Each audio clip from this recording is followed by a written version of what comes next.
No.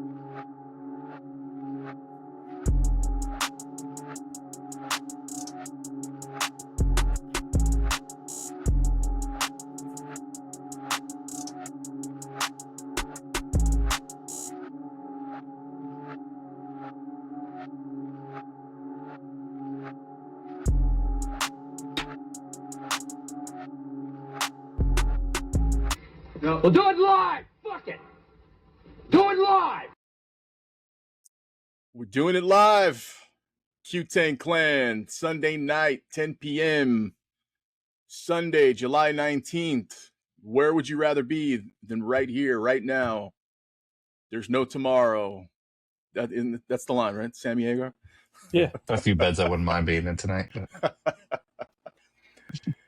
Damn, what a weekend! We say it every weekend. I think we're all feeling our age right now. Frank had a long drive. Jeff has pool neck pains. My back's a fucking mess, man. Drugs are prescription pills were my jam back in the day, and I've been clean a lot of years, and now I look forward to a nice big ibuprofen. So as soon as this show's over, man, I'll be shooting a couple Advil like some dice. Welcome. What's up, guys? How we doing tonight? Good. Rough weekend for me, but rough weekend. Frank is the ultimate road dog. He puts more miles on cars than I have in like over the course of like 5 years. I broke 1,000 miles on my Mustang, and I'm like, ugh, what the fuck am I doing? So anybody pay attention to the World Cup today? I know that was in our area. I saw who won. That was about it. Yeah, me too. Man, I've been on the Spain train for a while, man. They don't give up goals. Nah. But unfortunately, I'm an addict, and I've been hooked on DraftKings for the course of 7 days. I got my money back from Connor. I hit on what did I hit on? The Argentina-England game earlier in the week. And this week I was like, fuck it, I'm going to bet on Spain. They don't give up a goal. And what do I wind up doing? Betting on Messi to score.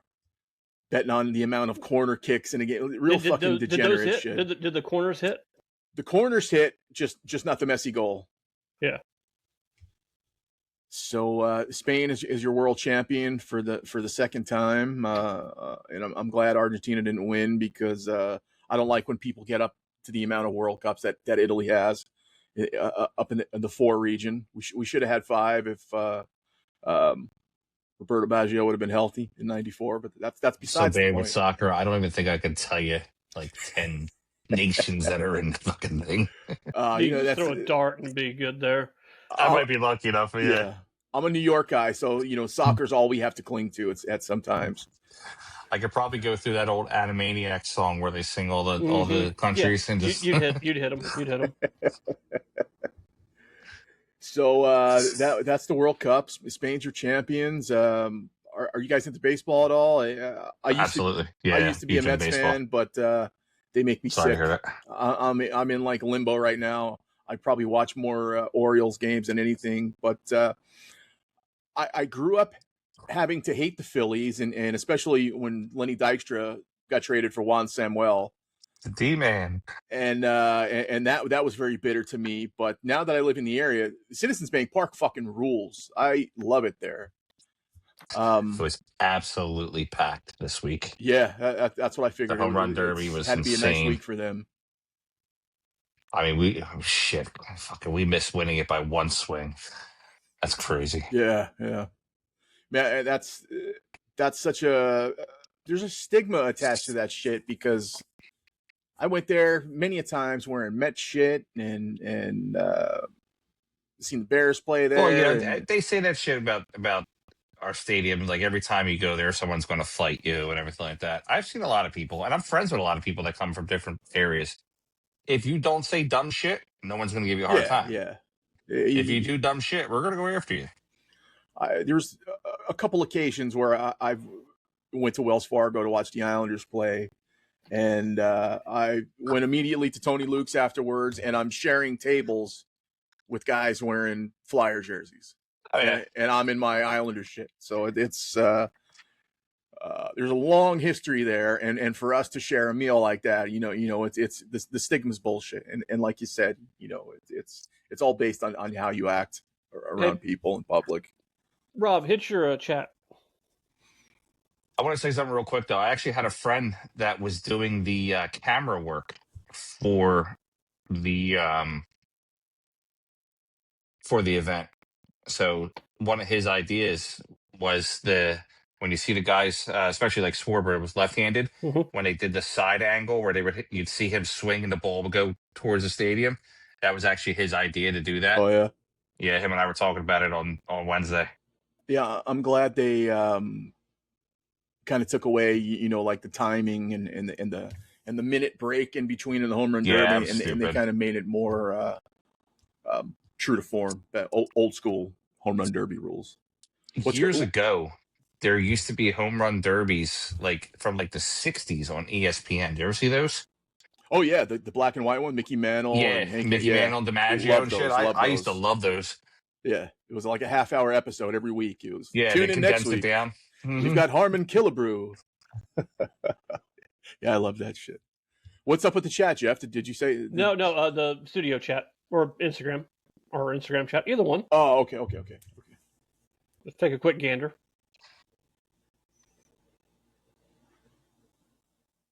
Oh, I got you. Nice. Yeah, very nice. Oh yeah. What else? Well, yeah, I guess that's really that much. I catch him every now and then, but I'm so like, and to say not being a Mets fan this year is so tough because I've been a Mets fan over 40 years, and I was in my closet before. I collect fitted hats. I have like 150 Mets hats with the stickers on them that I've never worn, and it's so hard because I collect All-Star cap every year, and I didn't get the caps this year for the All-Star game, and it's like, man, it's like I feel like there's a hole in myself, but it's such a corrupt organization. Then didn't they take 2 or 3 from the Phillies this week? Did they? Possibly. They won today. I know they won today. I don't know if they won Friday or not, but yeah, it's so hard to like not pay attention and because it's like I'm into baseball and I'm into this time, but it's just I can't stand to see Pete Alonso in Baltimore. It's Jeff McNeil in Oakland and throwing $800 million away on a guy who's the biggest prima donna in sports. I got a funny. I'll give you just a really quick funny Mets story from the Phillies. I think it was July 4th of 2008. It was either July 4th or the day after. It was Cole Hamels versus Johan Santana. And I'm at the game. I sit in Diamond Club with this girl I'm trying to impress. It didn't work out that night, but David Wright has always been a Phillies killer. Oh, yeah. And he always just smashes us. I think we won the game, but Wright maybe won like 3 for 4 or something like that. And the first 2 hits he got, this girl get up, she's clapping, yeah. And I'm like, whatever, sit your ass down, yeah. And then he hits like a meaningless like double or scores a run later in the game. And I was like, sit down. You love the guy so much, marry him. And she went, I did, asshole. And she had a ring on. I don't know if it was his girlfriend or not, or fiance, wife, or everybody was like, they're pointing at me and shit. She sunned me in front of like 35,000 people. That's epic. Girl, I was with. She's like, damn, she told you. I said, yeah, that didn't work out too well. You guys won the series in 08? We did. That's right. Painful memory. Tampa Bay Devil Rays. Man, I and the first ever postponed World Series game, for what I was told. I'm not sure if that's true or not. Wow. I have a hat and a polo of every team there is. Obviously, I got more than others, but I have a couple sick Phillies hats, man. I always loved that those maroon and like the baby the powder blue. I have a Pete Rose jersey. I have a jersey, and then I actually, from my not from BSM, but the company I started for, that PA Pro-Am, I actually have a pool jersey modeled after the Phillies with those colors. Nice. And then I actually made them to match my Phillies blue dunks. Oh yeah, So I got like that's the little sweet. cheesesteak in the corner and the Philly Fanatic on the arm. I'll wear it one time. Speaking of BSN and PA Pro Am, you've had a little action this week. Yeah. A carjacking of sorts. Al Qaeda. Or Al Qaeda took us over. David David. Somebody hacked BSN and got control of it on Friday. I keep joking. I've been telling people, that I was in like an active like cyber fight, and that's like the best way I can describe it. Like I'm sitting at my desk, my phone goes off. That the password. So the BSN has billiardsportnetwork@gmail.com. It's our email. I get an email to my secondary email, which is part of that email, that I change a password. I'm like, I didn't change a password. So I go to get on, and it's like, you have removed this. So now I'm realizing I'm getting screwed. So I go in there and I'm like changing shit as quick as I'm changing it. They're hacking it.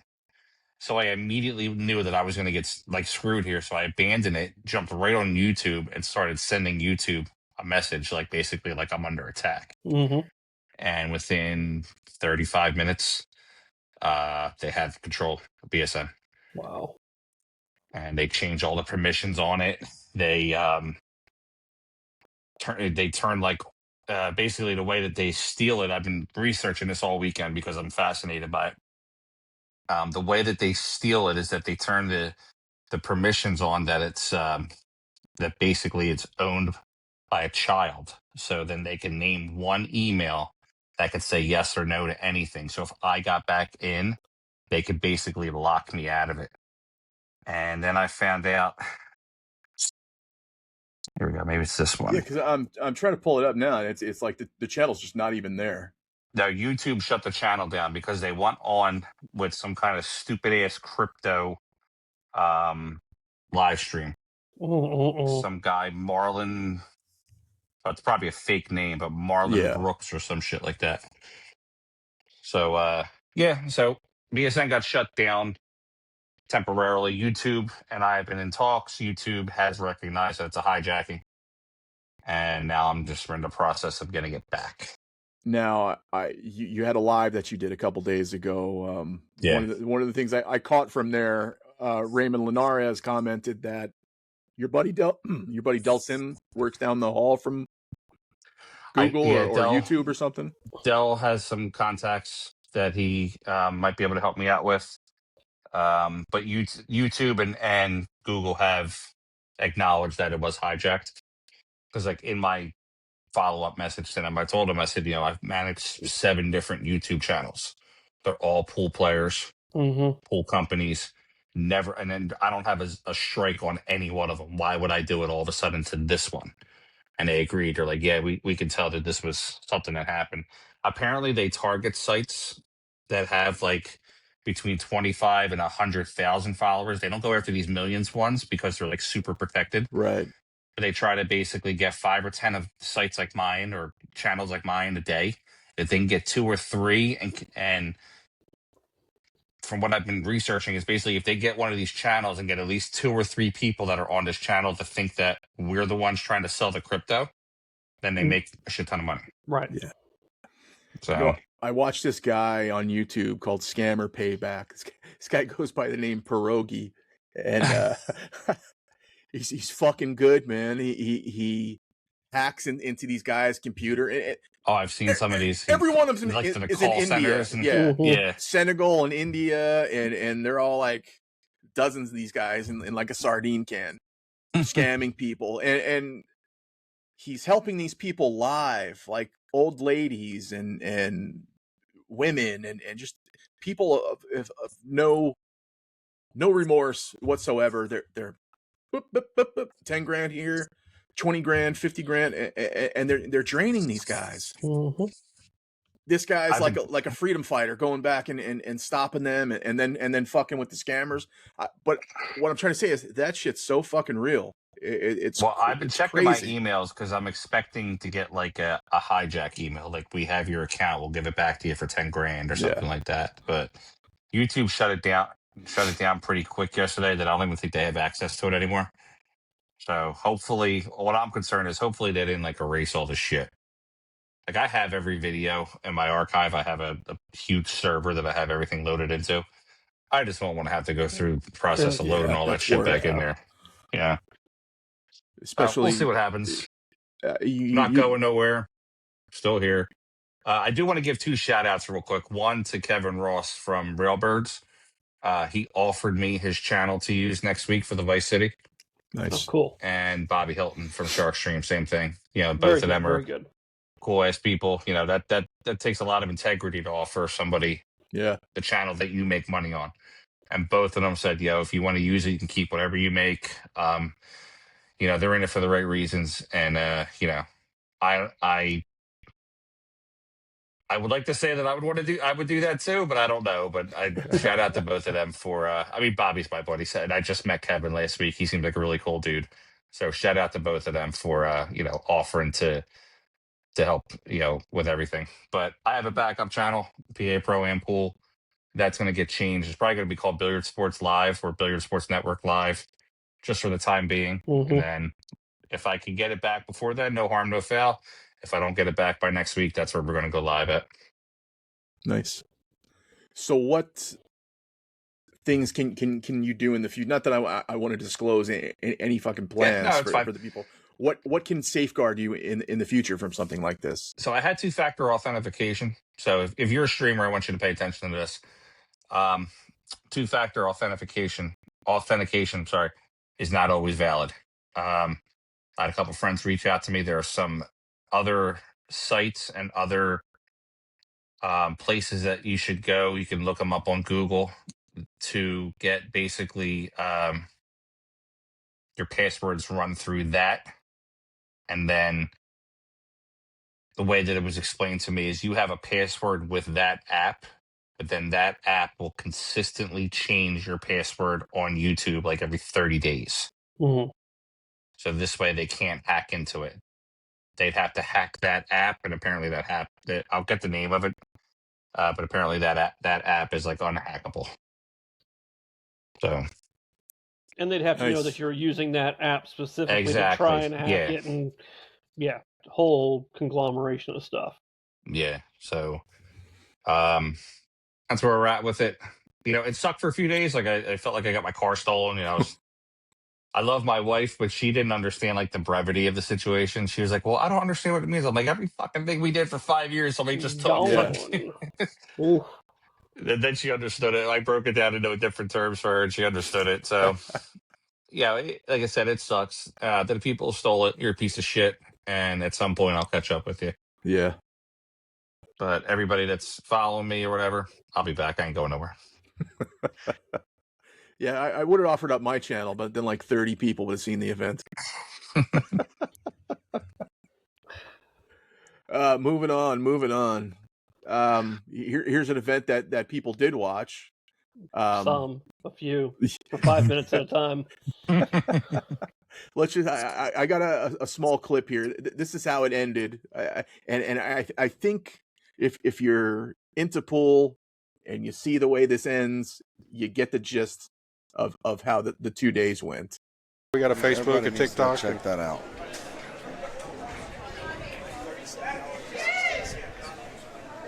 That ain't all Look at hundred. Look at the it. show there. Go get you an interview there. See, I think I'll wait on that interview. Are those ones? That's- Look, take your shirt off. What are we doing? Are we all of a sudden at the strip club or something? I guess. I mean, hey, there's kids in here, guys.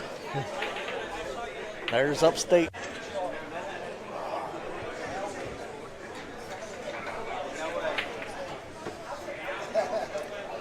Yes. That's what I thought they were playing for. 20. 20 in the middle was the last thing that I heard. All right, that was the big race to 59 ball with. Here's the poster. Yep. Between Johnny the Scorpion Archer and Gabe Young Gun Martinez. So we have a guy who's 57 years old, and then Gabe Martinez is 19 years old. As you probably see by the score there, it didn't go the way our fair hero Johnny would have It almost matched the score of Federer and Shane. Oh, the second day, yeah. It was close, yeah. All right, so I want to point out one thing. All right, I am an emotional person. You get me riled up, I'm going to get pretty. All right. It's a dick move to throw the money on the table like that. Of course. No matter who you are. You could be angry. I got no problem with them arguing with somebody and this and that. Don't throw the money on the table. Don't be that guy. You know, and that's just. What's interesting to me is the I don't second he expect a threw lot it. from Johnny, but I wouldn't have. I at least would have expected better than that. The second he threw it, he realized he messed up.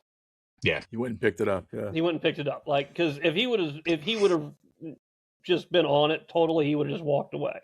yeah. But he went and picked it up, so he realized he knew immediately. Ah, crap! I shouldn't have done that. Oh, those hot mic moments didn't help out either. No, This was on the Upstate Al pool page, and what was the one it was on YouTube? Was the who the I fuck? don't know. Who the fuck? Break was it? something, right? Break time or something. Big Time Billiards. It was on Yeah, that's their YouTube channel. There was an interview, like a pre-interview with Upstate Al, and the whole time they just kept talking about his miraculous camera setup, and that interview was like up his nose, and then when it went to Gabe and Johnny, it was like tilted to the side. It was they made it seem like he was the ultimate in AV technology, and I've made it a point as a audio video owner streamer that I don't attack anybody else's. But if you'd like to see a nice setup, you're always welcome to watch the Billiard Sports Network when we are back live again. yeah, when it's not under attack from the Tiger Crew. Yeah. Yeah, this was marred by many Johnny Archer controversies, and I told Melina Mike earlier, I was like, I can do a 90-minute show on this fucking guy alone. You know, I actually had more fun looking at Dom Dunn and this prop bullshit bets that they were doing while they were watching the stream. That was funnier than watching the actual stream. The touch tunes bet was amazing. Oh, that was fucking hysterical. And they were betting on 1-5 ball. The dude didn't even look at him. He just peeled off. It's amazing. I can't wait till next week with Vice City with Dom and it's going to be there. Just the amount of betting and bullshit bets that are going to happen next week are going to be great. You know, if Dom and everything rolls through, I think your numbers we talked about on the Calcutta might be low. I think you can add another quarter to it. Yeah. It'll be fun. But yeah, Johnny's got to stop doing dumb shit. You know, he was making a resurgence on his career with Ultimate Pool. Mm-hmm. He was doing some commentary. He was announcing. He was playing well in the Ultimate Pool events. Definitely. And listen, I was all for him taking a shot at this money. You know, or there's a winner and a loser in every gamble, so it is what it is. But just keeps doing dumb shit. Like at some point, he either has to get a handler or somebody like takes the phone out of his hands and just says, "All right, go sit over there," or just realize, dude, that you're self-destructive. Like, yeah. You know, just when we thought that, he paid Oscar and everything was squashed for a minute, he made a comment at the Shane race last week that he was making the push for Mosconi. Yeah, that was the rumor that he was making a push for Mosconi. Yeah, well, apparently he's 60 years old and can't barely pull the cue back, and he's got arthritis and a bad back. Now hold on. Post match interview, he stated, and this is for the 45 seconds I listened and I had to turn it off, that he is fixed. They have fixed his stroke. He's had collagen injections. He's gone to the right chiropractor. He's done all this stuff. And that's why he had an issue on day 2, was that his stroke was finally all the way back to what it was in 1998. And he was just overhitting everything because it was an accident and he just had so much more power in his stroke. So why would you get into a match then if you didn't feel like you were hitting the ball the way you expect to hit the ball? And then on day 2, you hit the ball the best you've ever hit it since 1998, and you get clobbered worse than you did on day 1. Yeah. But well, but ignoring that, Yeah, it doesn't make any sense. Then he was blaming drinking Cokes on day one. I don't know. Something. I really I hope finally got a night's sleep. I finally got it. he's scheduled to play in the Vice City next week. And I really hope that there's no issues. Yeah. I really hope that he just comes in there and plays his game. Well, he won't be there long, so you don't have to worry too much. Yeah, you never know. He's 60 and can barely pull a cue back. If he snaps off the Vice City, like the world will just crumble. That's like that's Stranger Things. That's a parallel like universe. Plus 125, plus 125,000. So 100 gets you 1.125 million? No, it gets you 125,000. 100 gets you 125,000. Leave me 100 on Johnny Archer. Yeah, I mean, I'm not going to do it. I think you could bet $125,000 and make your 100 back, or bet the other side of it. But it's just no. Yeah. I'll take Johnny Archer and the field. And field. Yeah, just give me the field. Like Jesus. The 10 minutes, and this is he didn't have his phone or was in front of a camera. This was audio picked up for 10 minutes of not just any excuse, but every excuse under the sun. And we have a David Letterman list this week on the Cue Tang Clan.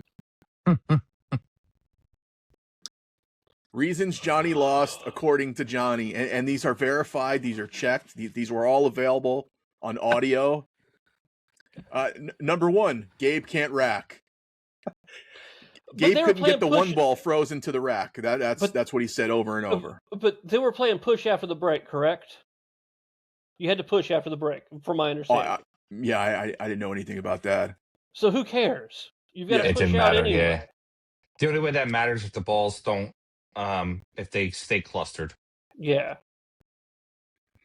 Also, Gabe sharked him. Every time he lined up for a long shot, Gabe kept calling him old. And then he wasn't going to make it. You will not make this putt, you shall not pass. Number 3 is he's 60 and Gabe ain't even 20. Which is you chose to get into the game with the young man. So I mean that. However, it'd be different if we both 19. And last, the one we've been talking about, he's 60. He can barely pull the cue back. He has arthritis and a bad back. So maybe it's time to start giving lessons instead of playing. He disagreed with in his post-match interview. That's awesome. Love it. That was fantastic. So many quotes. I have a card filled with Johnny Archer quote, and yes, I do use handwriting in case people out there are wondering.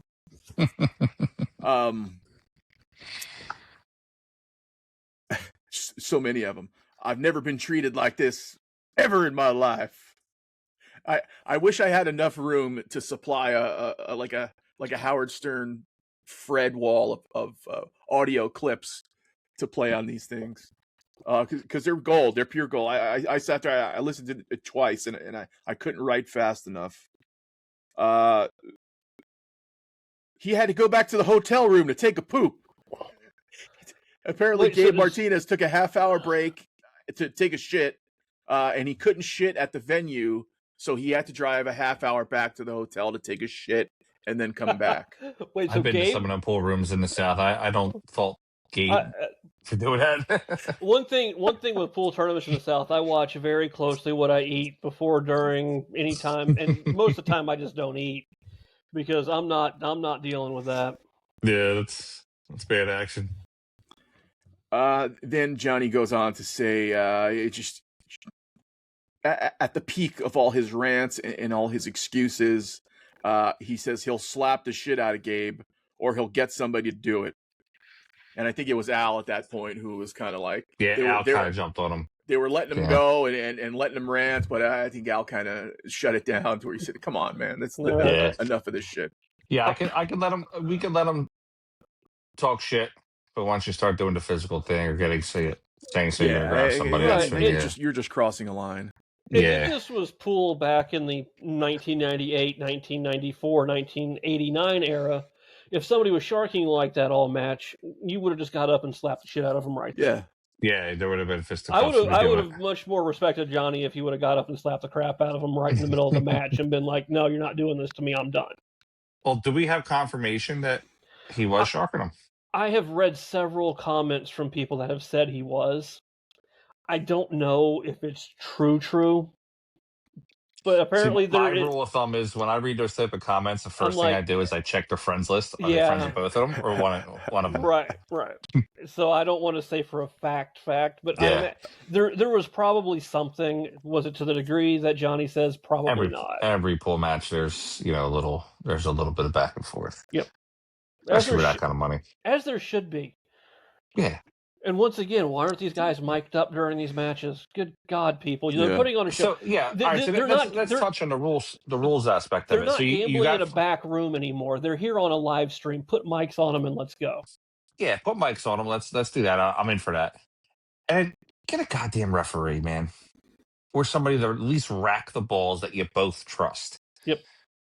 Because if you're playing for 20 G's, you know you're going to rack mechanic each other. So instead of saving the bullshit to where you're going to argue back and forth, just get somebody. Yeah.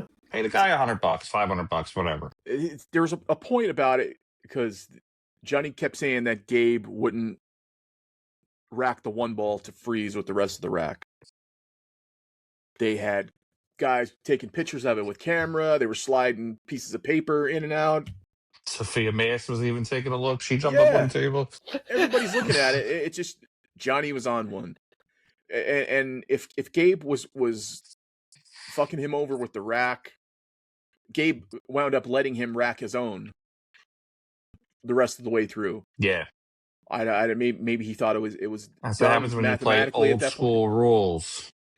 Yeah, but I mean, if he was really fucking him over, he probably wouldn't let him rack. He maybe he'd change a few things and then go right back to it. But and I think we've all played with racks and on tables where it's damn near impossible to get any balls to stick tight as anything to begin with anyway. Yeah. There's Valley tables were notorious for that. Yeah. The old Valley bar box tables. He'd rack the balls up. He'd go back to break, and there's a gap this big between the one and the rack as it just rolled. Yeah, or it's hot and humid, and the ball sticks to the rack, and it pulls, and you just have all kinds of weird issues. Template racks. That's all you need. You need a referee, an impartial racker, to where it is what it is. Nobody's sharking you. Nobody's you not got freezing beat. the one ball. Yeah, you just got beat. Yeah, plain simple. You got beat. And that's all he did. He can talk about his arthritis. He can talk about half-hour shit breaks. He took more breaks than anybody on day one. Like, let's not even it was just ridiculous. And that's what I think the anger comes from, because here's a guy who was told he was great decade after decade, player of the fucking millennium or whatever the fuck he was. Here's a guy who's had his asshole licked at the sport of pool for eons. There was a time where he was. He was the guy. Unbeatable. Yeah. And I think this is where it's at now. It's like, okay, it's gone. It's like, I can't fuck my wife 5 times a night anymore. So I'm not the virile young here's stallion. The funny thing. We go to the opposite side of that. Just a week before, I hate to say it this way, it's not disrespectful to him because I love him, but Shane got his ass kicked 50-30. Okay? Yeah. Did you see him crying about it? No. We were outside eating barbecue and watching the UFC fight. Yep. Yeah, he wasn't happy when it was like, man, I lost and I played like shit tonight. He owned up to it. No arguments. Him and Federer were bullshit. They were even messing around betting on who's going to bet on the McGregor fight. Mm-hmm. So you could still lose, get your ass kicked, and still be a respectable person about it. Yep. And now, mind you, they weren't playing. Shane and Federer weren't playing for their own money. They were in an exhibition, the best way I could say it. But there was still a good amount of cash on that table that they were playing for. And admittedly, this money probably meant more to Johnny than it did to... 100%, yeah. But still, have some class. Have some dignity. Mike DeShane posted, he goes, it had to come to an end sometime. I wrote on the bottom, what, Johnny Archer's Mosconi push? Did Mike ever respond back what the actual... Was he talking about that match or no? I haven't been on. I don't think so. Maybe it was his window sales career and he's making a push for the Mosconi Cup. There you go. he's still of age. He can be fucking great. Yeah. Man, there was a time where it was like him and Shane were like the standouts, and nobody else even existed. Man, Do we have time for the wish other those days- Moscone push that's coming that we've heard today? Or yesterday, today? I believe you were tagged in it as well. For next year, I believe Mr. Dennis Hatch is coming out of retirement. Yeah. And he's Nice. had his fun in the Ultimate Pool playing there, No, and he's decided to come on with So swing away. I'm good buddies with Hatch. Yeah. And I'll tell you, though, when Hatch was here a couple months ago, and on the practice table, he was hitting some balls, and 4 or 5 in a row he ran. Not balls, I'm talking racks. Rex, yeah. He can still play. He's got the Yeah. stroke. Yeah. And Dennis is a good dude, man. I love Dennis. If you saw my interview with him, he had a tough life in pool. Mm-hmm. Yeah. You know, and to stay positive the way that he's become positive is a testament to his willpower. Yeah, definitely. You know, so I would love to see Dennis do some damage next year and kind of have like a renaissance for the old guys. You know, it would be lovely to see, and he can still do it this year. I mean, he's playing 100%. like Yeah, I mean, he's playing the Vice City next week. He snaps that off, he's in first place. Right. With the money that's there right now. I mean, he still have to travel to some more events, but it's he does anything in that event, and he might start thinking about other events. it's feasible. Yep. Jeff, we were talking about last week. Frank mentioned how the BCA is willing to listen to improvements on how to make the national championships better. Yeah. I brought it up to you guys earlier in the week. I think this is something right up your guys' alley. So Jeff, I'll let you take over. This is Jeff's, I guess, idea or pitch, thought process, or just kind of just ramblings of a guy drinking some bourbon about maybe how to get a few more people to show up to your event. And it's not hard. I Post think about it.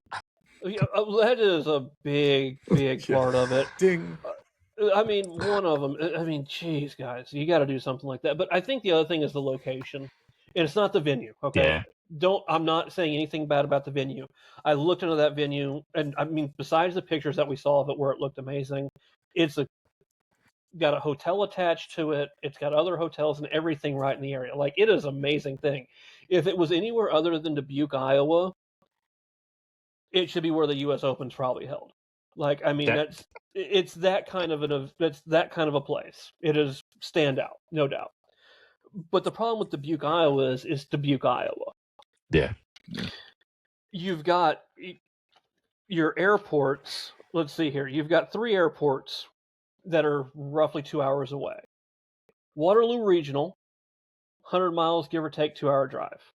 Chicago Rockford, 100 miles, 2 hours, give or take. Madison, Wisconsin, Dane County Regional, 100 miles, hour and 45, 2 hours, give or take. So that means you have to, and I think Madison's probably the easiest to fly into, because it's got the most flights out to other places. But you have to fly in from who knows wherever you're at. You probably have to take a connecting flight, $500-$600 to get in. 2 or 3. And it's probably a 6-hour travel day, 7-hour travel day, and then you've got to drive 2 hours, and you have to rent a car for 7 or 8 days. Yeah. Because no one lives near Dubuque to drive. Like, you have to fly. And so Uber would be just outrageous. Yeah, you couldn't do it. If you can get one in an area like that. Right. And so they're gearing this a lot towards the junior players. So the junior players have to have a parent take off work for a week, fly with them, rent a car, stay in a hotel. It just gets terrible. So one thing I'll say is Matchroom, where they're having the U.S. Open in Frisco, would be like one of the most glorious places in the world for this kind of event. I mean, you're 45 minutes from DFW? 30 minutes, something like that.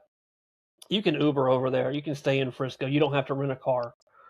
You need a location like that to have the tournament, whether it's DFW or Atlanta or Kansas City or somewhere that is a big metropolitan area that you can easily get to, that is more centrally located in the country. St. Louis even. What I will add to that on the BCA side of it They're looking is at price. Exactly. You know, we'll use Philly for example. you do Philly, you're paying a huge premium. Correct. Now the convenience factor is there, but now you're paying for the convenience factor. So they got to find, I agree with you, they got to find a spot that's easy enough for someone to get to, but still slightly remote enough that they're not going to get smashed over the head for a fee. Say a city Venue. like, I'm not saying specifically the city, but something like Tulsa. Dead center of the country, international airport, 6-hour drive from basically everywhere. Just something along those lines of something to do. But it's something to look forward to and think about in the future. Moving beyond that, they have to promote the stupid thing. And I think you can start doing that by putting a face on it. Yeah. Pick somebody out. Pick somebody like a Jen Beretta or a Tyler Steyer, or find some. I'd go younger, Hayden Ernst, but find somebody that has or even April Larson would be a good ploy on this. I think. Ashley Benoit, yeah. Ashley Benoit, absolutely, very good. Yeah, Lucas, somebody, but put somebody that has a very big social media presence that is well known, and have them be your spokesperson, your face, that sort of thing. Have them go on podcasts, have them go on Melina Mike's show, go on the Boom and Freezer show, go on our show. Hi, how we doing? And promote the thing and continue to talk about it leading up to it. Well, that's what the lady did. She went on Melina Mike's show, but that's where it stopped. It was weeks beforehand, and but you have to go on months beforehand. It can't be weeks. It has to be months. Well, that's what I'm saying. That she thought Mike was going to do the work, and that's how I took it. I see a lot of promoters do that, where they feel that they can just go and be like, hey, we're doing this. And then everybody around them is like, oh my God, you blessed us by doing a tournament. Let's just scream to the masses. Mm-hmm. And it doesn't happen like that. No. And I know that from firsthand. I thought when I first got into this business, I thought that's supposed to be, hey guys, I'm running a tournament. And then like 4 people show up. Yep. Why didn't anybody show up? And I didn't know about it. Yep. You have to I'd like to add, when you're done, Jeff, I want to add a couple things to your list. Definitely. And beyond that, when players, you have to go after and target the other players that you want as well. Your Billy's, Tyler was there obviously, but Billy and Sky and those guys. You need everybody that's played in the Mosconi Cup in the last 10 years that's an actual American to show up. Sorry, Feder. But Feder wouldn't be eligible. I said that's actually an American. Yeah, sorry. But you need all of them. And, Rodney was there, and Tyler was there, and Bergman was there, and Oscar was there, and Shane was there. I mean, it was a good group of people. But you have to go further. And then when the players register, send them a social media packet. And say, hey, guys, you're registered. We need you to share this stuff. And do it consistently. I'd say good luck with that. Yeah, I know. But it's at least... if that social media packet includes a check, then you might get those guys posting about it. But at least I think you would get the juniors to do it. Yeah, definitely. And I think that's where this starts, is we need the juniors to really step in and start growing the game. That sucks to say. They shouldn't have to be the ones doing it, but it's their future. The BCA has a built-in system, though, to cloud this out. They have a whole goddamn league. Why are the league operators not promoting this? Exactly. Pamphlet your league and have your league operators. Now they are 2 different divisions, but they are owned by. They are, exactly. The BCA league is not run by the BCA, by the Beer Congress of America. Correct. It's a completely different situation, but your sister companies. Yeah. You can try to piggyback off each other. I would assume that they would do that. Yeah, and have the league operators post it on their Facebooks and everything else and share it. And it'll get because the money is there. It's not a bad tournament. It's a good tournament. There's tons of events. The money was good. Yeah. The money was very good. The issues that I had with this event was the promotion. Mm-hmm. Okay, the promotion wasn't out there. Now, Ed Ladawi had reached out to me and sent me a flyer and things like that. And also there was a qualifier at Sandcastle. But it was like too little too late. Mm-hmm. Like by the time I got it, it was like 3 days before the event, 4 days before the event. That's not enough time to get somebody registered, signed up. Like, and to fly let's just say BSN wanted to send one of their players. Like Benoit, we knew Benoit was going already. But let's say I wanted to send Skylar was there too. So let's say Nate, I wanted to send her. Okay, if you give me a 3-day notice, I can't get her that 4 or 5 days off of work and everything like that. Now, it may have just been that they were blanketing it at the end. I also had an issue with the streaming. Mm-hmm. Okay, not knowledgeable on the streamers. I'm not naming names because it'll turn into a war. It was hard to listen to, and I tried to watch and tried to listen, and I rarely mute streams, but I watch. The other issue I have is when you're streaming, learn your goddamn equipment. Okay, I can tell within 10 seconds of my stream if something ain't right. Mm-hmm. Okay, now things are going to happen. Sometimes a wire gets mistaken, it gets kicked, somebody bumps a table. That shit happens. It's nothing you're ever going to do to stop that 100%. Okay, but you have to know your product. And it was hard to listen to when you're pronouncing names wrong. You're not always going to get every name right, okay? But like you have to make the effort on a lot of this shit. And I did not see that from the streaming side of the BCA. Now, post up, they had the juniors, completely different. Mike and Collins, they know all the kids love them. They knew their assignment, they handled it well. They put the work in. The BCA side of it, that streaming needs a hell of a lot more refinement. And they had a good crowd. They had like 1,100 people watching, I remember at one point. Mm-hmm. But in between the matches, when you just let it run with no sound, pool players, you have to think that pool players all have ADD. You have to keep their attention every second. Yep. And for me, that was not a stream.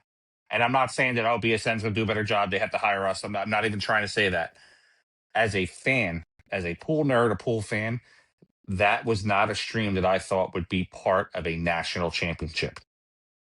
The 3-letter league, not UPL, the other 3-letter league, I think runs a better stream than what we saw there. So I would like to see that fixed next year with I think commentators. They incorporate a lot more pool players into their product. Yeah. I know Margaret was on there for a little bit. She commentated one of the matches. But like, I just want to see a better production value out of the Billiard Congress of America. And can they get a measle ball on the table, for God's sakes? Yeah, and this is a PSA. I know that's a small, nitpicky little thing. Yeah, but goodness gracious, guys. Yeah. This is a critique I have to a lot of streamers out there, and I will say it 100%. I am not the best streamer, and I am far from the world's best commentator. I can name 10 commentators off the top of their head that are better than me. I call it after the fact commentating. When the shot's over and then you say what happened, you can plug anybody in there. I can plug a 7-year-old kid in there. Yeah. Hey, after the shot's done, tell everybody what happened. I can do you that. You need to be preemptive and talk about, there's a 2-way opportunity here where you can play it in the side, let the cue roll down. It was blah, blah, blah. Like, yeah, that were my critiques. And I know I'm going to get flamed for that because people know this streamer and whatever, but whatever. I don't care. I'm not associated with any of it. It was bad. It was. I'm not a big Mark White fan. I was begging for Mark White. I would have liked Pepsi on this stream over what we had there. All right. Well, look, this is why they must be doing this, because if you're doing this and you're putting the offer out there, it's like, hey, we're going to listen to ways to fix this thing. There's a problem. I will say Eddie Ladawi is a very professional man. I don't know if you know Ed, but Ed Ladawi, he will. I believe that Ed will get the things corrected that need to get corrected. Yeah, and I don't think they're off. I know we listen to a whole bunch of stuff, and it sounds like I'm not shitting on them because it's little minuscule things that can just make everything pop so much. Like better, they are they are so close to having a great event here. I mean, it's so close.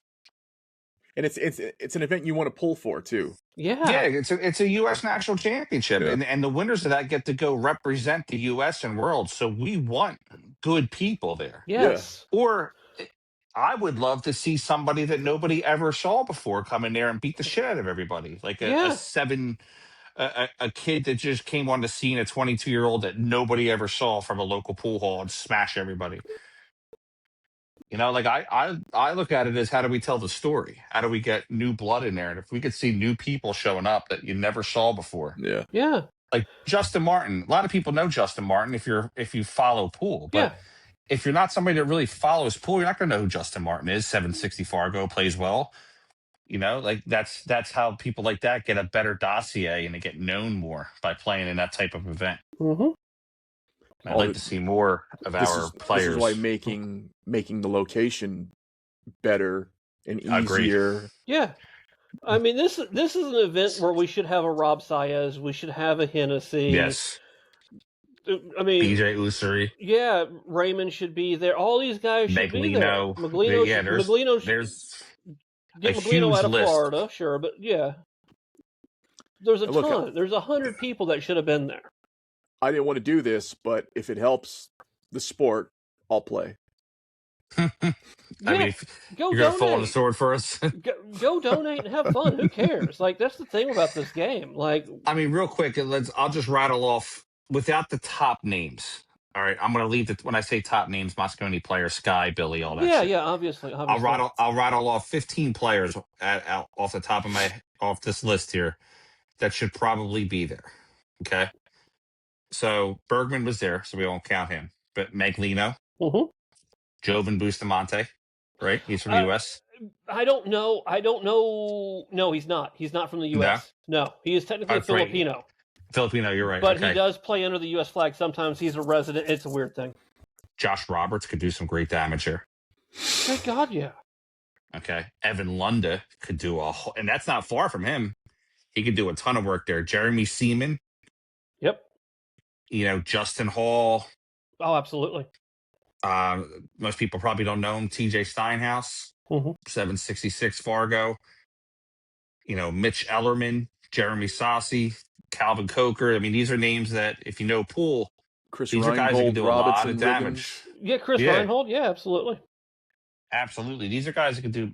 Our boy Max Eberly. Yep. You know, these are guys that could do some lot of damage. I'd love to see some of them. And the entry fee was not high. And it wasn't an outrageous entry fee either. You got two names that aren't very liked right now, but Sam Gilmer and Thomas Haas. Like, yeah, I get it. They're on everybody's shit list, but don't. Tommy Haas won a local event here this weekend.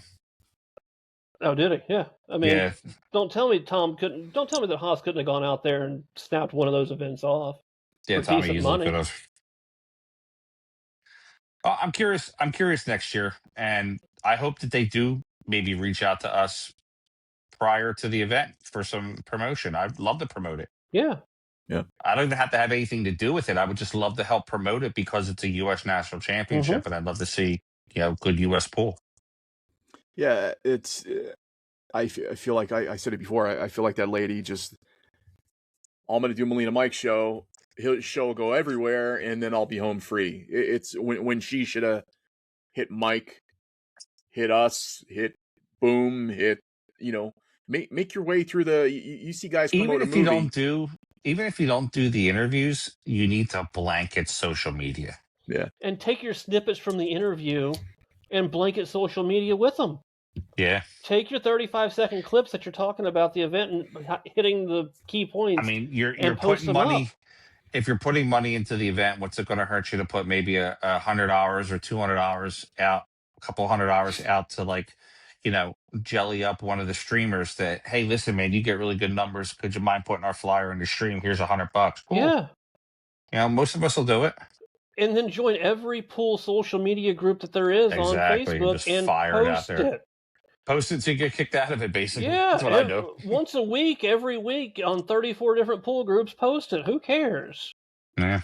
I used to put $5 super chats in Lonnie Fox Raymond, Cue Tang Clan, 10 p.m. Eastern. Yeah. I mean, listen, it's you're jellying them, so it's not a terrible thing. Yeah. Got to do it somehow. Yeah. And it's. I noticed on there's posts I have. I put out 2 posts for the show today. One of them I forgot to put any hashtags on, and it got like 200 views. One of them I put hashtags on, and it got like 1,000 views. So it's a matter of playing the social media game. A lot of people hate it, and they don't do it. But you got to play it, and if you want to Sometimes share you gotta stuff, tag. Yeah, you gotta tag people, tag companies. all that shit. You got to read a book. I mean, there's so many videos out there. It's like You gotta read a book. Just hire a 15-year-old kid. Trust me, they'll get you everything. Yeah. Just put April Larson on the job; she'll do it. Like, I mean, she's got the best social outside of Federer. I think she's got the biggest social media following in pool. Yeah, she does have really good social media. Well, maybe not as good as Duan Kwok, but well, okay, listen, he was on Taste the Culture. Yeah, that's not fair. I mean, but yeah, you're right. Yeah, jeez, that guy. His is amazing. Speaking of social media, thank God we got 60 selfies from Emily Fraser this week. Thank God. I was growing weary. I was waiting for them to come, and they finally showed. I mean, she's got to push. She's got to push her brand. I 100% get it. Did you see the video we put up of Classic Billiards? Do you see Joe Rogan posting 60 selfies? No, I didn't see that. No. What rant are you talking about, Frank? So we filmed a rant for Dave at Classic Billiards. It was him freaking out about the event coming up, and you got to watch it. Just go on the Classic Billiards Facebook page. I edited the hell out of it. It's made it to where he's basically losing his mind that the event's coming up. I think at last call got like 15,000 views or something. Moving on events. It was a big event. They treated these girls really well last year, but it looks like they're pushing the event back. That's the women's 8-ball WPA championships. No, Frank, I thought it was the World Cup that they were pushing back. The Oneida is starting this week. The World 8-ball. Yeah, no, you're confusing it with the WPA thing. What's being the women's event was moved. That's the one in China. That's the World Cup. The World Cup 8-ball. Yeah, that was the one that got moved in. What's that? September, October, I think it was. Mm-hmm. Yeah, I heard that was a venue. There's a venue problem or something. But the women's world, the WPA Women's World 8-ball is this week. That's still good. That's what you wanted to talk about. I got confused then. Yeah, it's gonna be a good event. Yeah, I love WPA. I'm always a big fan of that. It's going to be produced. So X-Pool's producing that event, and then WPBA is helping promote it. Oh, good.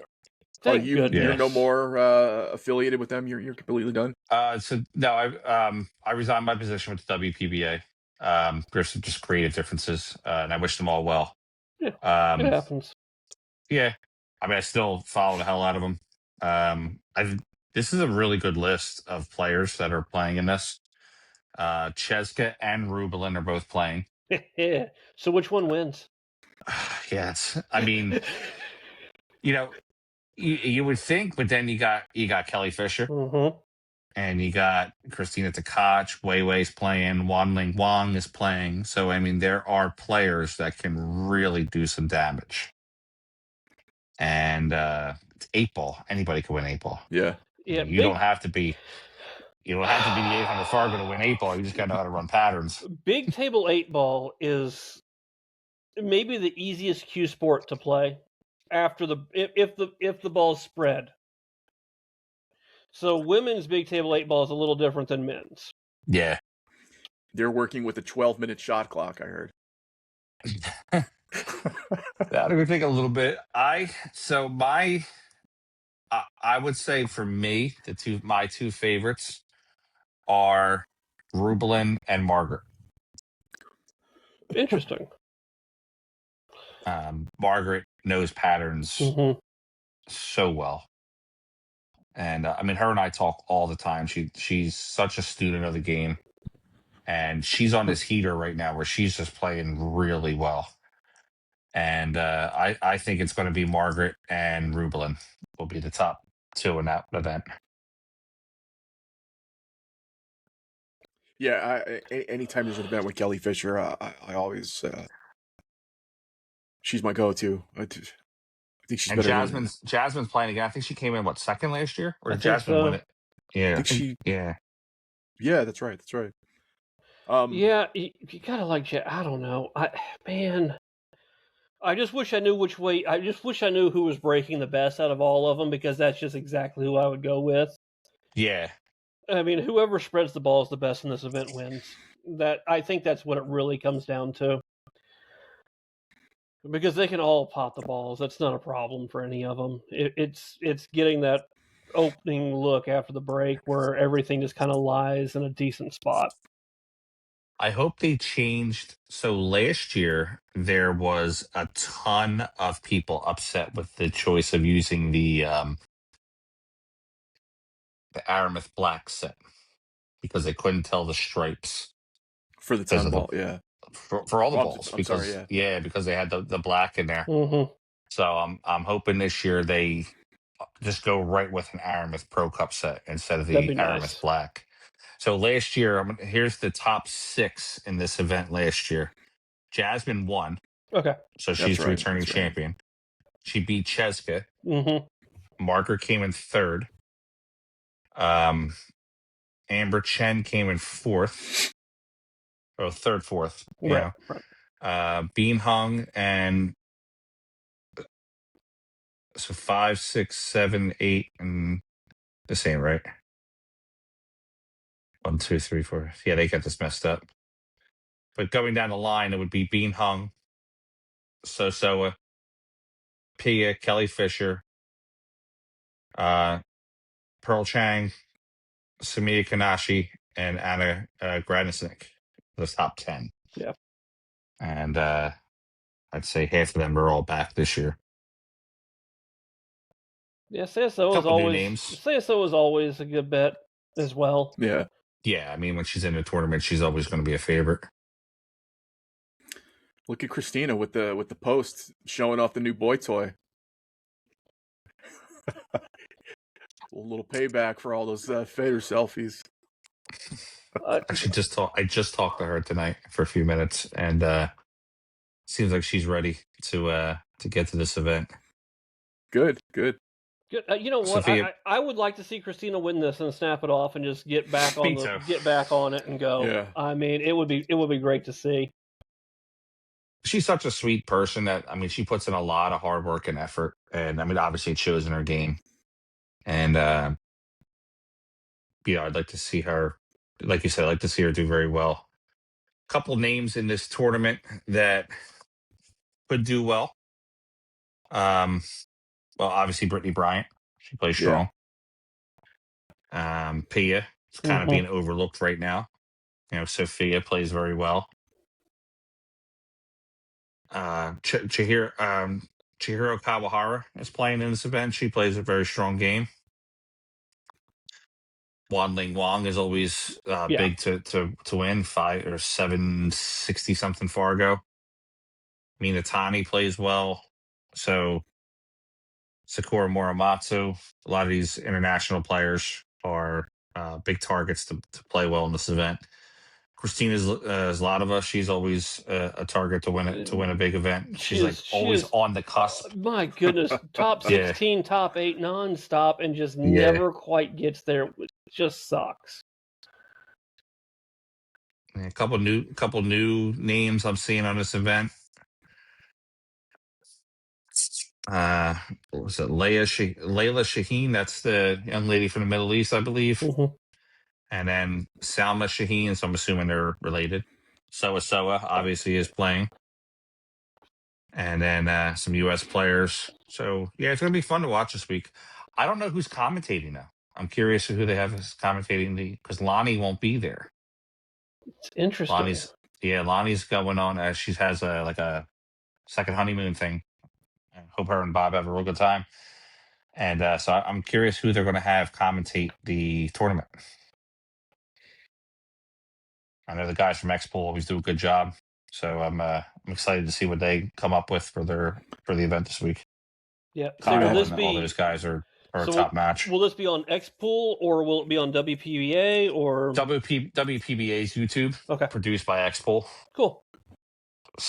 promoted by WPA, and shit's got like a whole like Oh 6 my lines god, of it's too much. yeah. But yeah, X-Pool I'm does. excited for the Predator event. It's coming up though. Yeah. Yeah, that's what we'll go into next, the doubles. So we talked about this before about us doing a little wager between the three of us. Do you want me to read all the teams again, or? So if you want to, I have Jeff Yeah, has it in front of we've him. all got it pulled I have the up, card so- with the name in Yeah. front of me. All right, so we got Kelly Fisher. First let's do you each want to do it like we'll each pick a team and then we'll go back the opposite way and we'll pick a backup team and we'll each have 2 teams. Sure. Yeah, you got something to write with there, bud? Yeah, I got a card. Cool. Go ahead, Frank. Read them off. All right, so we got Kelly Fisher and Weiwei, Pia and Jasmine, Cheska and Rubelin, Bean Hung and Christina Zlatova, Saming Chen and Xiao Fang Fu, Brittany Bryant, Margaret, Rita Chow, Christina Takach, Soa, Savannah Easton, All great Pearl teams. Chang and Amber Chen, Yuki Hiraguchi, Chihiro Kawahara, Wan Ling Wang and Sophia Mast, Mate Rapero and Soledad Ayala, Shasha Liu, Han Yu, Sylviana Liu and Sakura Muramatsu, Chia Chow and Xing Yu Hong, I ate there Kennedy last week. Myman, and then Kennedy Myman and Kaylee McIntosh. All great teams. I look at every team and I'm like, man, which one would I pick? I'll pick them all. I 20,000 for first place, That's a good 14,000 deal. for second. A very good even deal. the last place team is leaving with the grand. That's always good money. Yeah. Look, Fujifilm. It's always good money, always good sponsors when you get these Predator events. All right, Yeah, so what are going to be the terms of this bet? If I win, I want a bottle of Jack. that's fair. Okay. I'll bring a bottle of Jack to you to Moscone. That's not a problem. There you go. That's easy enough to come up with. I don't drink. Is somebody going to send me a blunt? I can do that. I'm from Philly. I mean, shit. What the, no, let's, we gotta, I don't know. Well, So what is the bet, though? Who lasts longer, I guess? Whoever's last person yeah, so surviving, right? it'd definitely be last longest. Yeah, last Okay. longer, for sure. Gotta do last longer. So how are we going to pick teams, or do we? Who goes, we should have had a randomizer for this. I don't care. go I don't last. have to go. Who's Shit. who's the oldest? I'm 45. I'm 46. 41. I'm 41, so I'm the youngest. All right, so the oldest Oldest goes first, Dad? Yeah, fine. oldest first, and fine. then we'll snake it backwards. Like Jeff, you'll pick, Yeah. and then you'll have the Fine. second pick. Fair enough. All right, so my first pick, I'm going Saming Chen, Oh, Yao whoa. Fang Fu. Oh, okay. I'm taking the Filipinos. Yeah, okay. I thought they were going first. It's everything's a winner. And I'll text them both and let them know that I got them, too. You know what? So then, you know what? I'm going to go CSO Savannah. Good pick. And then I'm going to go Mate Ropera and Soledad Alaya. That's a great pick. I'm going to take Rita and Christina Takach. Yeah. Wow, all these choices. Oh man, Bean Hung and Christina Zlateva are good friends. I can go there. Britt Bryan and Margaret. There's enough. Do you want to do 3? Yeah, we can do 3. Yeah, All let's right. do Do 3. 3. Let's do All 3. I'm gonna take Pia and Jasmine. Okay. Okay. That's my second team. So you get to go again. Okay. Let me see here.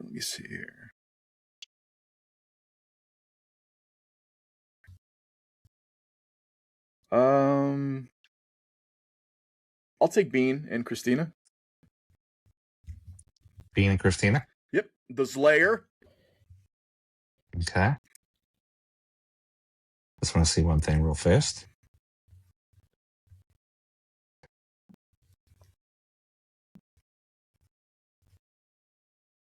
All right, I'll take Sasha, Liu, and Hanyu. Oh, thank you. Goodness. Kelly Fisher. Good. Oh, man. Solid teams. Yeah, I mean, I just wanted to make sure I was right on this. Sasha Liu is a 766 and Hanyu is a 762. Yeah. Yeah. So No, it's such a... out of the top 10, I think I got 6 of them. Yeah, there's really not a bad team. Every team I No, looked there's at, not. We're all I could even make an argument for taking Kennedy and Kelly McIntosh. I'm just hoping the brackets work in my favor and your guys. I don't want to have any of my players play each other. Right, like just let you guys players can match up and let mine be on the other side somewhere. It'll be good.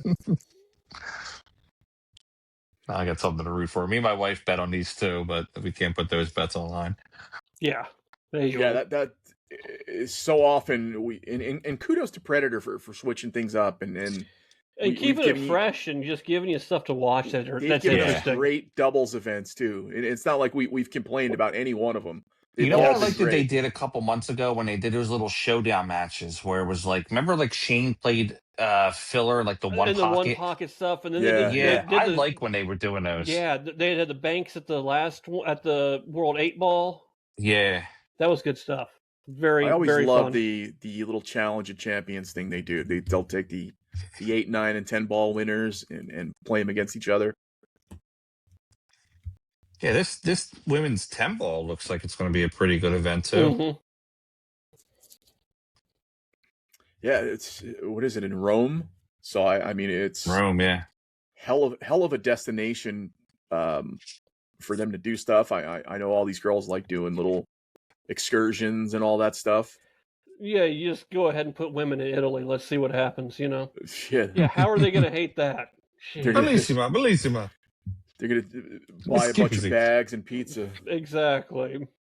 Shopping, and a little bit of pool. A 64-player field for the 10 ball. The U.S. players are Sophia Mast, shocker, Savannah Easton, Olivia Cheng, Kennedy Myman, Kaylee McIntosh, Emily Duddy, Caroline Powell, April Larson, Brianna Miller, and Ada Leo.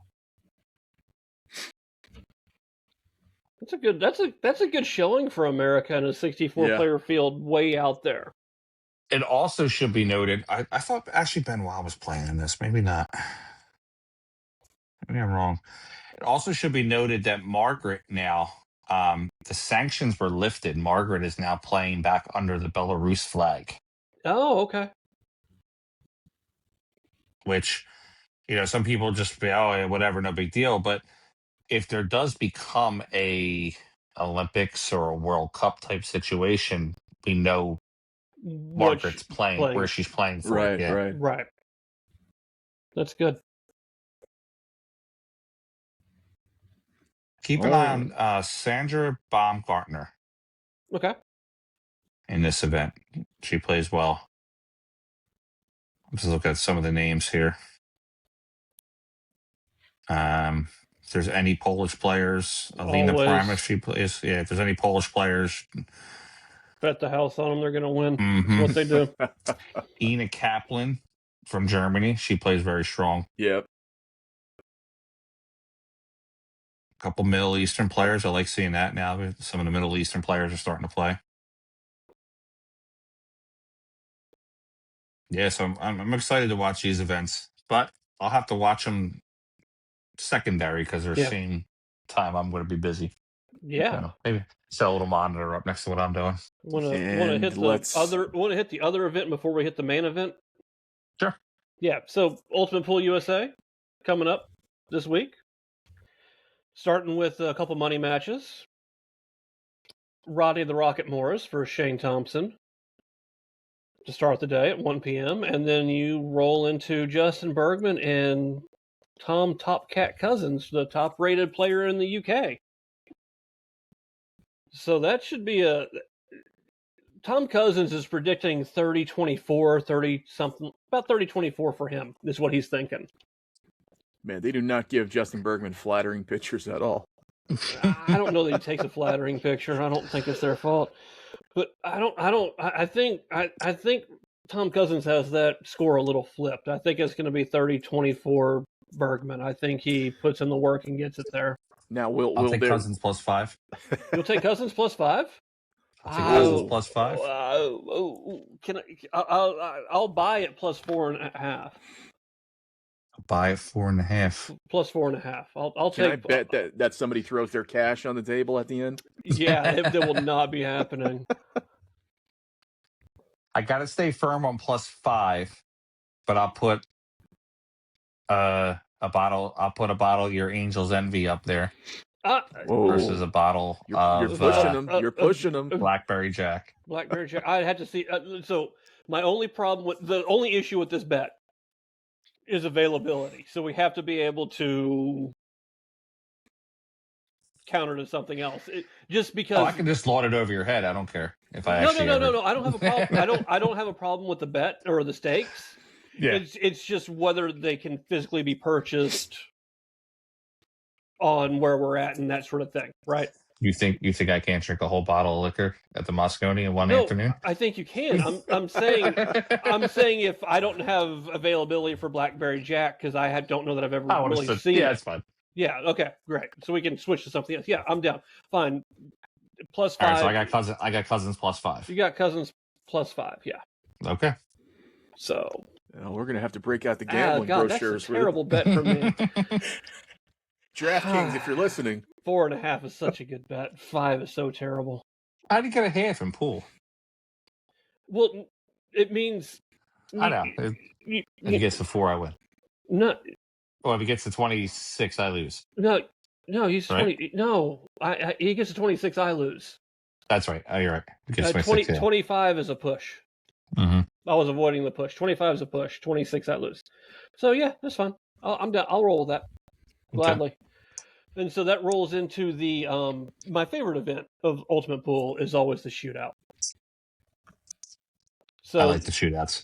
So they got the 28 players for this one, which the list is Jovan Bustamante, Bergman, Tom Cousins, Ricky Evans, the Hatchet Man, the Scorpion, Mr. Johnny Archer. We'll see how he rolls.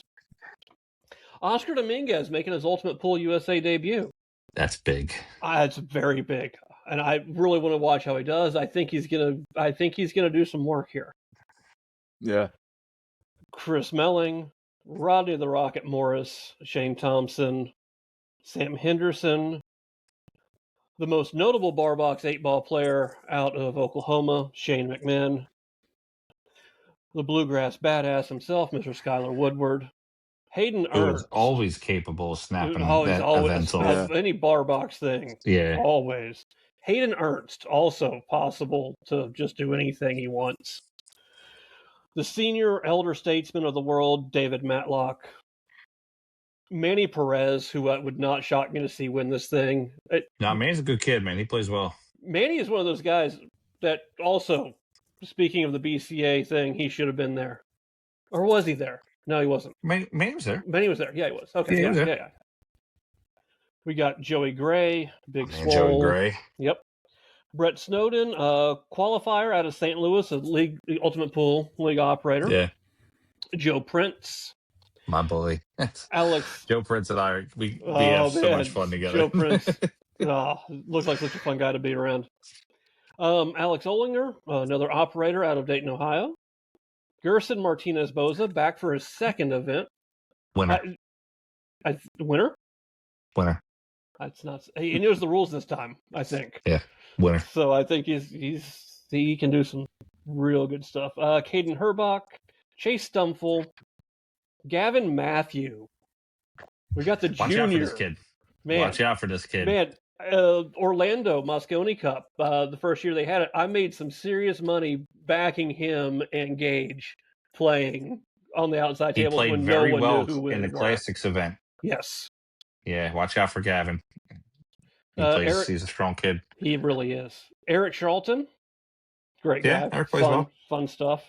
Cody Myers, league operator out of Michigan. Yeah, no, Cody. Mike Banks Jr. Can't think of too many better names for pool players than Mike Banks. Local player out of Kansas City. Mikey Banks. And then I believe also making his first Ultimate Pool USA event, the Superman, Roberto Gomez. Robbie's a wild card here. Yeah. His break Oh, could be disastrous or could be the amazing. great equalizer.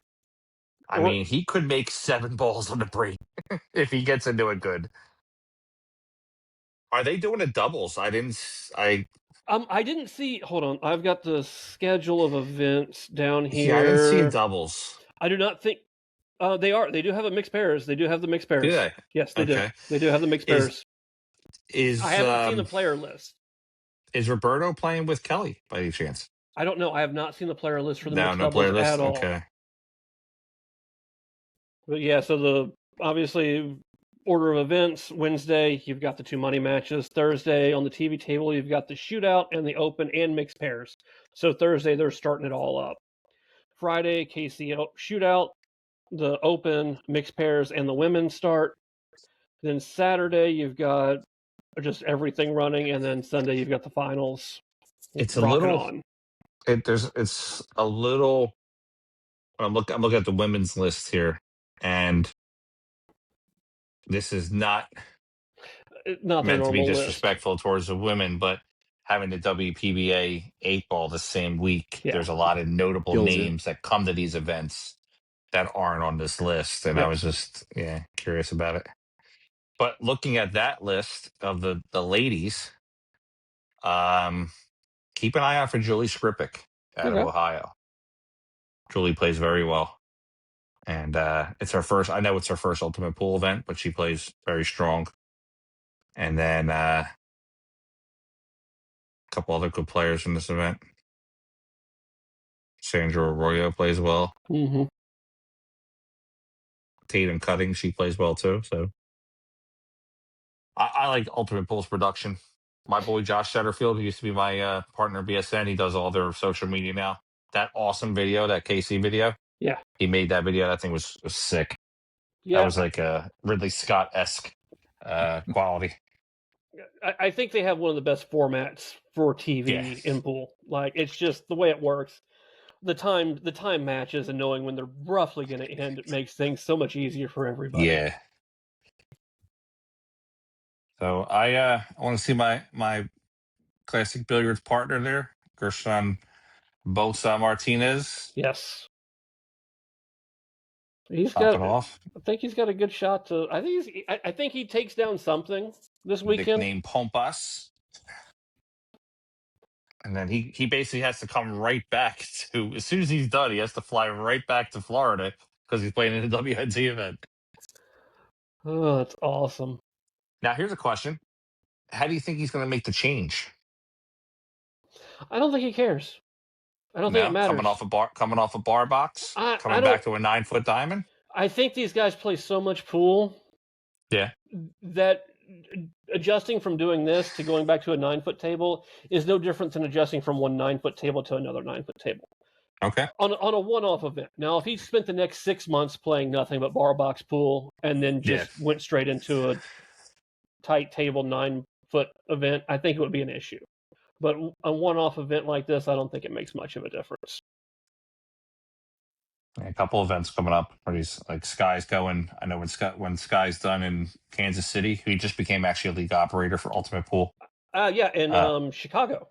Chicago, yeah. When he's done at Kansas City, he's got to go to the Don Weir Memorial, which is the same weekend as the Classics event. Yeah.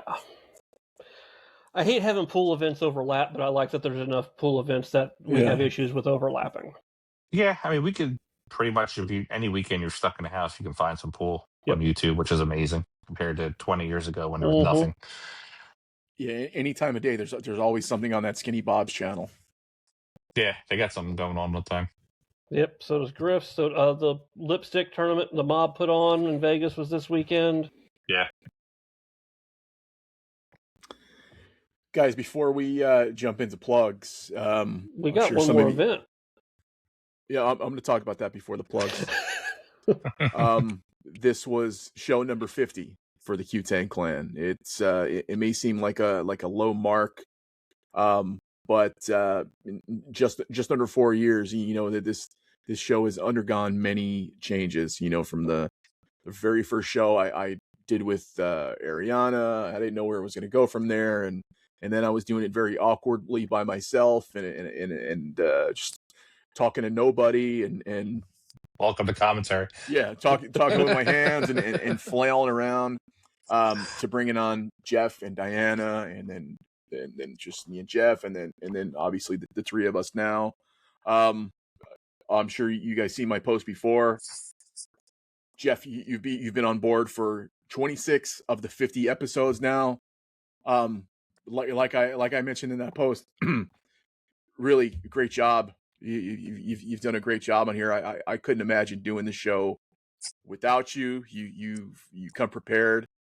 I asked you on Wednesday to do that thing about the natties, and you came with a whole presentation about mileage, and then how long it took to drive and everything like that. But that's the type of shit I'm talking about. It's like you've been a true partner, and I've always preached being partners and not passengers, and you've taken that to heart. So in show number 50, a lot of things stand out, and I could pick something from every show that I thought was decent or good, but with 26 shows that you've been on, it's really been a standout for me. So Well, that's for you, buddy. Good job. You hardly embarrassed us, Jeff. hey, Here's to 50 more. I'll take the hardly part. That works for me. Listen, 26 more will be the year. We'll be in good shape. We're gonna have some fun. Yep. So yeah, it's definitely been onward and upward with the Cue Tang Clan, and especially with Frank on board, and we got many things, many pans in the fire. So be on the lookout for that stuff, and we'll get to 50 more and 100 more, and pretty soon we'll have a catalog of goodies. Indeed. So coming up is the what Frank drove 500 miles today for. The Vice City Classic. Sir. $20,000. I can't wait for this, man. I got so many like cool little ideas that we're going to do, and I can't wait to present it to everybody. Where's the picture with the girl getting spritzed by the champagne? Oh, we have like 25 different slides and everything. Yeah, that's so what did you say was the rundown with 800 Fargos? You have like I think we're up to 15. 26 now. Wow. So this is So I'll give you a rundown of. So here's our top 10 players based on Fargo. Filler, Fetter, FSR, Yap, Beato, Kachi, Dwan Kwok, Victor Zelinsky, Al-Kaidi, Oliver Zolnacki, Robbie Capito, Mario He, Pius, Sanjin, and Cledio. wow. It's amazing how Cletio's just crapped his ass all the way up there. Yeah, 810 Fargo. And then, I mean, it just keeps going. Yeah. What day is the Taste of Culture episode going to be on? So, jokingly, I had said to Dom Dunn, I said, they have a taste. Matchroom does a taste of culture. I said we should do a handful of no class, and have like a hot dog eating contest or chicken wing eating contest or something.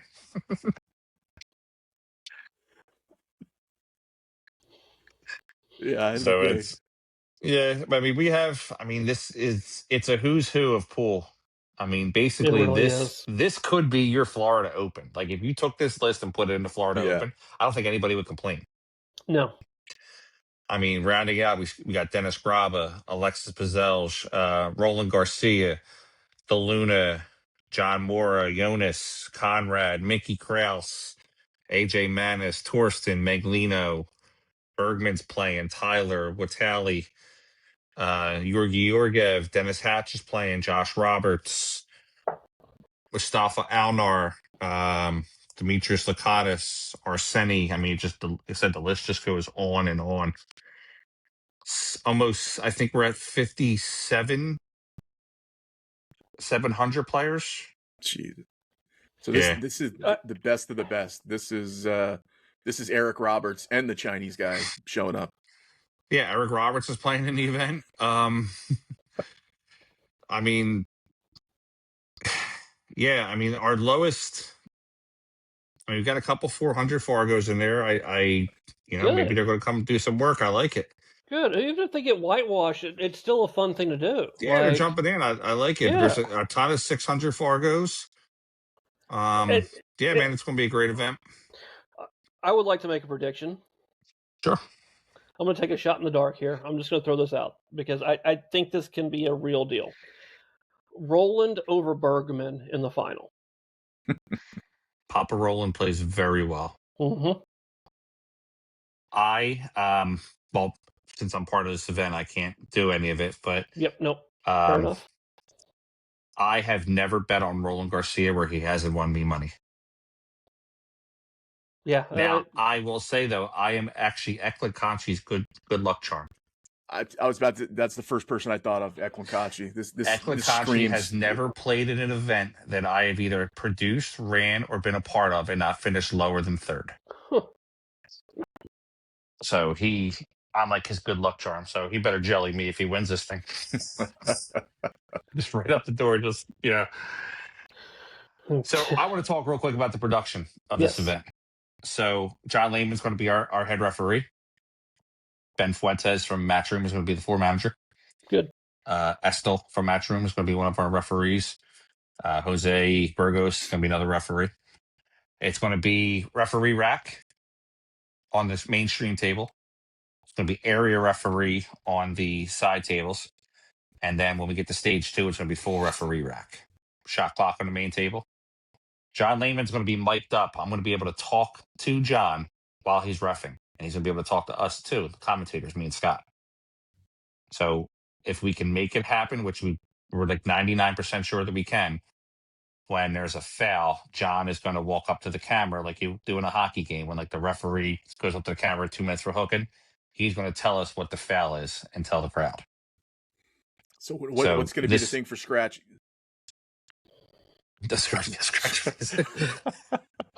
We're going to have stats throughout the event. So we're going to have shooting percentage, balls pocketed, breaks. What I'm really concerned about is because it's a matchroom break box, we're going to know the percentage of the player's percentage of them making the one ball on the side. And then we're going to have an overall percentage of the tournament of them making the ball on the side pocket. And then we'll know if they're hitting high or low. And then Break Demon, one of my sponsors, is sponsoring the speed of the breaks. So we'll know every break what the speed is, and then I can actually tell you what the average speed of each player that plays will be. Nice. So I can tell you if Tyler's breaking average of 15, 16 miles an hour, etc. Post-game interviews, obviously. It's going to be, for a rankings event, it's going to be probably one of the, hopefully, I'm not saying hopefully it'll be one of the best produced anybody's ever seen. And this is going to be the kickoff to all the madness. It's Vice City and then everything else till the end of the year. Vice City, Florida Open immediately afterwards. Then it's the other side of the country for Arizona Open, Phoenix Open, and then the U.S. Open. Boom, and boom, then boom. from there, it's basically the rest of the year. Yeah, the Manila, Philippines Open thing that just tossed back in the schedule, and who knows what else. Reyes Cup, they got coming up. Yeah. Is it me or is this fucking stupid? They're still doing the rest of the world shit. I mean, they gotta somehow have it. What do what you mean to say is it me or is it stupid? They're still having the Reyes Cup. Maybe a little both. I think it should be straight Asian pool. Make it the the Philippines love letter. versus Love Philippines letter. Exactly. versus the rest of Asia. Absolutely. And I can't tell you how many people screaming the same shit about it. So I want to touch on a couple things real quick though. So I'm going to read you the top 12 right now for Europe Mosconi points. Filler, Moritz, Oliver Zolnacki, FSR, Jonas, Mario He, Cledio, Wozek, Eklund, Jason Shaw, Pius Labutis, and Elliot Sanderson. Wow. Only one of them is not playing in the Vice City Open. Jason Shaw or Sanderson? Shaw. Elliot's playing. Okay, I hadn't seen the list. Yeah. Shaw won't be in there. So this will have direct implications on Europe. Oh, yeah. And then if we go to the U.S., so top 12 in the U.S. right now are Torsten, Lucas, Tyler Fetter, Skyler, Nathan, Hunter, Meglino, BJ, Max, Brandon Schuff, and Shane. Shane, Lucas, Sky, and I don't believe Schuff is playing in the event. Could be wrong. Let me give 1 second. It's still time for him to. It's still Brandon is playing in the event. So for the U.S., again, this could mean some implications.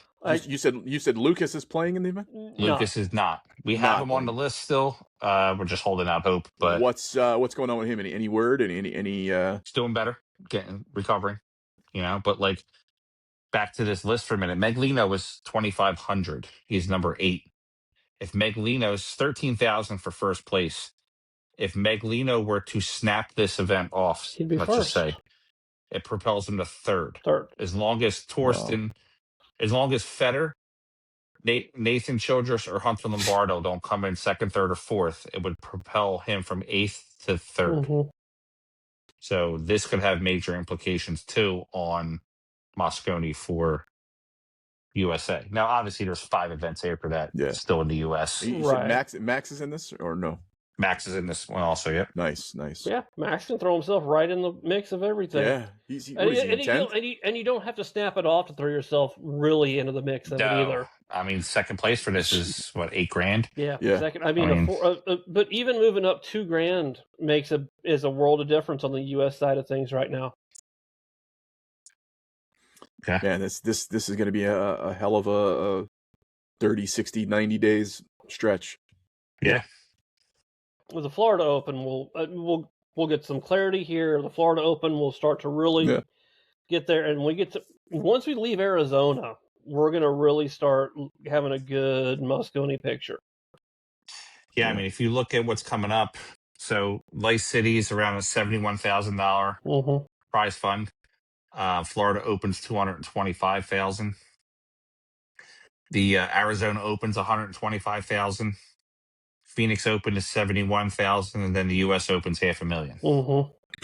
So, I'd say by the U.S. Open, we'll have a picture of maybe first 3 for each side. Yeah, unless they just throw some dumb money at the Philippines Open or whatever they're calling it this year. Yeah, but that's the thing. Well, the Philippines Open might decide the whole entire thing on last person in. It could. Yeah, the Philippines usually does, affect a lot of it. There is no international Open this year in Florida. That's crazy. I was wondering about that. So there's essentially the last event that I currently see on the tour will be the Philippines Open, which is a 128 player single elimination, get in where you fit in, put up and shut up kind of deal. But if you're in that, Mosconi's a month later. Yeah, and if you're in the 4th place position, you got to be there, right? You got it. Yeah, that's where the U.S. like right now though. I mean, there's only one event after the U.S. Open. Mm-hmm. I'm expecting there to be events popping up soon. I mean, still 5 months away, 4 months away, but right, we'll get some more stuff added to the calendar. For sure. I'm expecting there to be some rankings events popping up. And have they announced the Euro coach yet? Or I know we heard about it. Are they waiting on something special for? Or are they unsure about it now? The rumors of the player players that are on the team, and then the rumor that I heard of the coach, the potential coach, is still up in the air. I know the coach filled out the application, but it's still up in the air. So who knows? Hopefully soon they'll announce it. Maybe they'll announce it like a week prior, and whatever, anything that helps us. So, because I don't know, because we haven't talked about this. So, if I said his name started with Darren and ended with Appleton, would I be close? I have been told. And you don't have to say it here. I don't want you to get in trouble. No. I can say it. Okay. From the names that I have heard from reliable sources, his name was not one of them. Okay. It was, but I would love to see that as the coach. I just didn't know a movie series in the 80s and 90s. Shaw are such good friends, and Shaw is such a staple that I thought maybe, I think it would be good on the Euro side to have dads. I think if anybody had a chance of kind of being the coach that wasn't Jason, Darren would be that guy. Yeah, and I think it'd be good for TV. I think it'd be good for. I just think it would work very well. See it? Yeah. No, and that's definitely sure. Well, that was the name. Yeah. That makes sense. Yeah. So it's gonna be an exciting couple months here for Pro Pool. Yep, and you can find all of the information on all of these events on the Cue Tang Clan. Yeah. Featuring the three of us. Featuring these guys.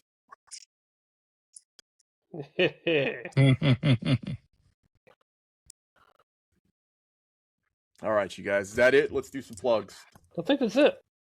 All right. So we talked about this event, the Vice City, that is coming up the following week? The week after next? Starts the 29th. Okay. So that is going to be the first stop on the road to Moscone. Let's talk about Hammer Cues. Hammer Custom Cues on Facebook. Hammer Cues on Instagram. He's back up and running. Went through a little health trauma, but he's back up. Doing good. See some stuff from him soon. My buddy Max, he's got a busy road ahead of him. MaxEberle.com. MaxEberle.com. Your one-stop shopping for Max. You can get all of his stuff there. You can even get some of his artwork and his merch. He's affiliated with all your social media preferences. Official Max Eberle on Instagram. Max Eberle, great YouTube channel. All types of drills and stuff on there. He has a game that I enjoyed. It's called Continuous Rotation, that this guy Danny K came up with, and Max plays on there. It's a rotation game using the whole rack. I thought it was fucking awesome. Points, right? Yeah. It raced to 100 points. And every time you miss, your opponent gets Don't say points the third time, he'll show up in the chat. Oh God. So that's Max Eberle's YouTube channel. You got Max Eberle on Facebook also. Max is in Vegas right now, but in another week, he's going to be starting his tours. So if you guys want to book him for training, now is the time. If you can't get a hold of his training, he's got the what am I doing? The Pro Pool Academy. That's Pro Pool Academy. It's $200 for the lifetime membership, or a couple installments of $40. There's like 15, 20 volumes of stuff on there. That'll make you a 100-point or better Fargo. And then, of course, you got the Zen Pool, Awaken the Master Within, his famous book. I say it time and time again. If you don't own this book, you are a Nitwit. What? A nitwit. Go buy the book. It's $10 on Amazon. I should put a link up here and start getting paid for it. So that is my buddy Max Eberle, one of the best guys around, one of the smartest guys around. If you don't believe my words about Max, maybe you believe a guy named Joe Rogan. who